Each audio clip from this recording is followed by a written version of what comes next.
High বন্ধুরা, আজকে চলে গেছিলাম আমরা বাজারে। তো দেখো বাজারে যে কী মাছ নেবো তো সেটাই বুঝে উঠতে পারছি না, কারণ আজকে বাজারে মাছের দোকান একদমই সব বন্ধই ছিল বেশিরভাগটাই। তো এখানে কয়েকটা দোকান খোলা ছিল, তো চলে গেছিলাম, কিন্তু এখানে এত পরিমাণে ভিড় ছিল যে মাছ কেটে দিতে পারবে না, তার জন্য পরের দোকানে চলে গেলাম। তো পরের দোকানে গিয়ে এখান থেকে আমরা নেবো এখন ভোলা মাছ আর লোটে মাছ। তো দেখতেই পাচ্ছেন লোটে আর ভোলা। তো এখন উনিও আর একটা লোকের মাছটা কেটে দিচ্ছিলো, তাই জন্য বললো দিদি একটু দাঁড়াতে হবে। তো এখানে ভিড়টা কম ছিল বলে এখানে আমরা দাঁড়িয়ে বললাম মাছ নিতে, তখন উনি আমাদের মাছটা কেটে দেবে।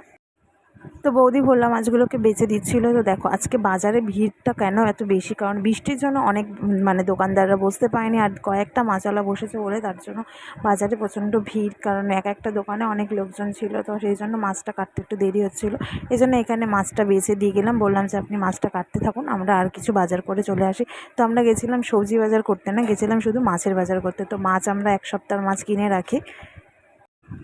তো বন্ধুরা আবার চলে এলাম আর একটা মাছের দোকানে। তো এখানে নেবো আমরা রুই মাছ। তো এখানে ছিল রুই কাতলা দুটোই ছিল, তো নিয়ে নেবো রুই মাছ। আর এখানে যে চিংড়ি মাছগুলো ছিল, চিংড়ি মাছগুলো অনেক বড় বড় ছিল, তো ভাবলাম চিংড়ি মাছ নেবো কিনা।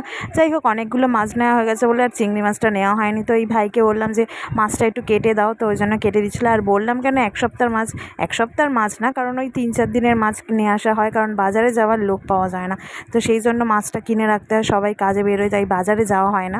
তো ওই জন্য মাছ, তো রুই মাছ তো নেওয়া হয়েই গেল। তারপরে ভাবলাম যে এখানে একটু কাতলার দামটা কম ছিল, তাই জন্য বৌদি এখান থেকে হাফ কাতলা মাছও নিয়ে নিল। তো এই যে দেখতে পাচ্ছ এই দাদার থেকে নেওয়া হবে কাতলা মাছটা, তো উনি কেটে দেবে মাছটা, গোটা মাছ রয়েছে। তো গোটা মাছটা তো আমরা নেব না, তার জন্য হাফ নেব, তার জন্য আমরা হাফ মাছটা কেটে নেব। তো দাঁড়িয়ে আছি ওই জন্য।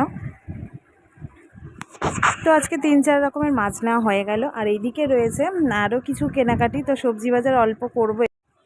তো তারপরে একটু কাঁচা লঙ্কা নিয়ে নিলাম, আর নিয়ে নিলাম হলো ধনেপাতা, কারণ লোটে মাছ করবো আর ধনেপাতা না দিলে তো ভালো লাগবে না, তার জন্য একটু লোটে পাতার জন্য ধনেপাতা নিয়ে নিলাম। আর এদিকে একটু তেঁতুল নিলাম, আজকে একটু দুপুরবেলায় তেঁতুল মাখা করবো, তার জন্য একটু কাঁচা তেঁতুলও নিয়ে নিলাম, কাঁচা না সরি পাকা তেঁতুল নিয়ে নিলাম। আর এইদিকে ধনেপাতা, টমেটো আর নিয়ে নিলাম রসুন। তো এইগুলো একটু নিয়ে নিলাম, কারণ লোটে মাছটা কষা কষা করে না খেলে ভালো লাগবে না। লোটে মাছে একটু যদি ধনেপাতা দেওয়া হয় তাহলে তো তার টেস্টটাই আলাদা হয়ে যায়। তো তার জন্য একটুখানি লোটে মাছের জন্য ধনেপাতা নিয়ে নিই। তো বাজার টাজার করে খিদে পেয়ে গেছিলো, তারপরে সামনেই ছিল কচুরির দোকান, দুজনে মিলে চলে গেলাম কচুরির দোকানে, দুটো দুটো করে কচুরি খেয়ে নিলাম। আর বাজার করে এত খিদে পেয়েছে যে আর না পারলাম না খেয়ে থাকতে, তো দুজনে কচুরি